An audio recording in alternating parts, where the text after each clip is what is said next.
important is that to the growth of his game? You know, there's this narrative out there that the reason he went down in the draft because people didn't think he can shoot. And I haven't seen a lick of that. I think he's an excellent shooter. And he'll just keep getting better. You know, once he's ready and takes a shot, he's good. He has great speed. He's going to be a terrific player for us. We're very lucky that he fell to us. Okay, thank you. Let's go to Paul Hundred. Hey, Doc.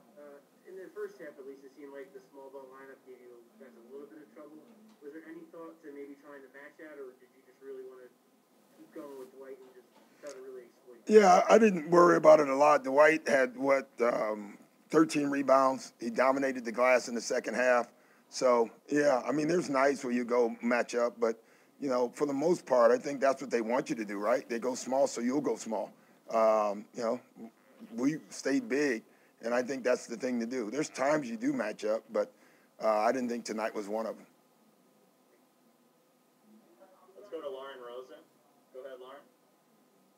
Hey, Doc. We learned that the NBA has changed its mask-wearing protocol starting with tonight's game. I'm wondering how you feel about that and how important those safety measures are.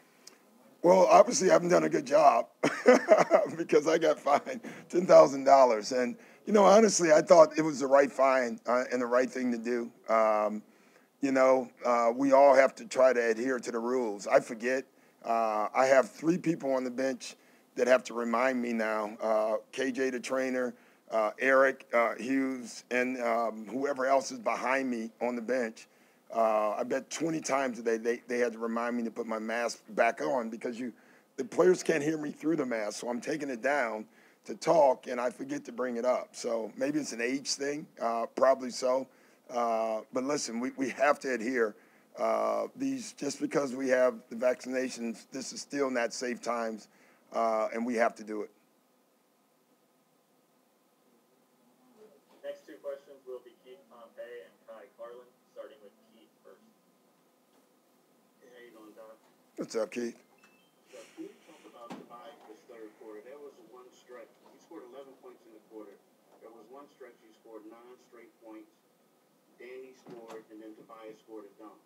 It seems like that gave you guys the momentum right then and there. Yeah, I thought the end of the second changed the game, you know, for sure. And then we came out in the third and kind of put it away. But that stretch to end the second, you know, one of the things I don't think we've done well this year so far is close out quarters. And tonight we closed out the second and the third quarter in a great way. It allowed a lot of guys to get rest, which is great for us, especially going into the stretch of games that we have. So it was good. Tobias has been, again, he's not forcing it. It's just coming. He's taking what they're giving him. He's making quick decisions. We just got to keep him in that mode. And Danny, I assume his hand, everything is fine with it. That's all we went to. Yeah, they did an X-ray, I think, and he was fine. Thank you. Kai Carlin. Hey, Coach. It seems like on offense, it seems like you just have so many different options to go to. It seems like, you know, it's not just Ben and Joe on a pick and roll. You can go with Seth, you can go with Danny. What does that do for you as a coach? Does it give you kind of peace of mind that you can go to anybody on offense and get a bucket? Yeah, it helps, obviously, when you have the ball handlers that we have. You know, Ben, obviously, is our primary, but then you got Seth in pick and rolls. You have Shake in pick and rolls. You have Tyrese in pick and rolls. You have Danny spotting up. You have Tobias in pick and rolls. So we have a lot of guys that can put the ball on the floor, a lot of guys who can shoot. And the main thing we have is Joel. Joel sets the table for us. I thought in the second quarter against the zone, we just posted Joel every single time down the floor, and that led to shots for us. That's what we wanted. David Murphy is next. Go ahead, David. Hey, Doc, what do you make, if anything, about the way your team has handled business here in the early going? I mean, it's obviously, you know, especially in this season, it could be easy to let up. But, I mean, that second quarter, the Stars came back in and really put the game away. Is there anything to read into that as a coach?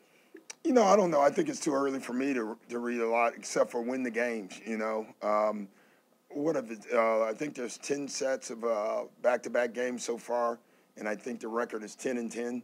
And so we talked about that a lot, you know. You look at these back-to-backs, and a lot of teams are looking at these as splits, you know, and we didn't want to do that. So we took care of business. I was very happy about that.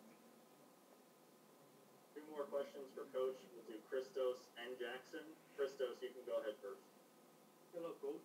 I would like to ask you, have 6 wins in 7 games. How big boost about your confidence is not only the wins, but also the performances during the early of the season?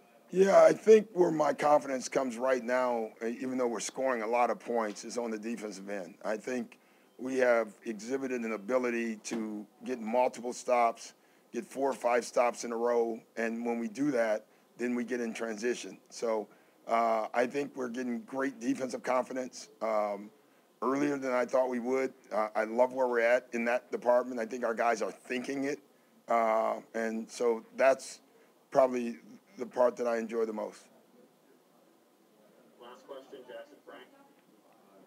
Hey, Doc. It seems like a lot of Joel's buckets coming a little easier maybe than Patrick's. Has there been an emphasis to maybe simplify some of his scoring so you can see the defensive ceiling that we've seen in the early part of the year so far?